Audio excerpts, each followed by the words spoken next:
நம்முடைய திராவிட மாடல் ஆட்சிக்கு என்ன ஒரே ஒரு எடுத்துக்காட்டு என்று சொன்னால், கடந்த காலத்தில் இருந்தவர்கள் இதை அடித்து அள்ளி சென்று விட்டார்கள். பஸ் ஸ்டாண்டை நொறுக்கி அள்ளி சென்று விட்டார்கள். நம்முடைய தளபதி ஆட்சியிலே புதிதாக பஸ் ஸ்டாண்ட் கட்டி மக்கள் பயன்பாட்டுக்கு வந்ததுதான் இந்த ஆட்சியினுடைய சிறப்பு.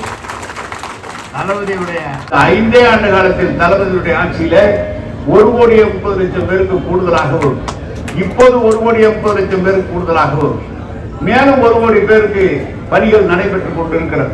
எனவே இன்னும் எங்களுக்கு கேட்ட திட்டம் ஜல்ஜீவன் திட்டத்திலே ஒன்றிய அரசு அந்த நிதியை ஒழுங்காக கொடுத்திருக்குமானால் தமிழ்நாட்டில் இருக்கிற 8 கோடி மக்களுக்கு பாதுகாக்கப்பட்ட குடிநீர் நம்முடைய முதலமைச்சருடைய காலத்திலே வழங்கப்பட்டிருக்கும். பணிகள் எல்லாம் தொடர்ந்து நடைபெற்றிருக்கிறது. இன்னும் சொல்ல போனால் 50 ஆண்டு காலம் ஆன பிறகு எல்லா குழாய்களும் பழுதுபட்டு விட்டன. குழாய்கள் சீரமைத்து குடிநீரை அதிகமாக தர வேண்டும் என்ற நோக்கத்தோடு அப்படி அந்த பணியும் நடைபெற்றுக் கொண்டிருக்கிறது.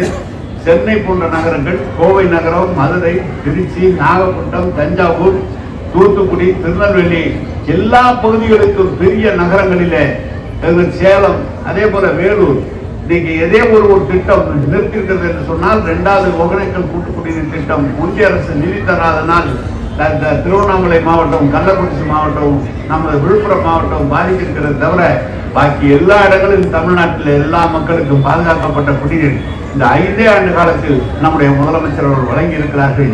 அதுதான் இந்த துறையிலே பணியாற்றி கொண்டிருக்கிறோம்.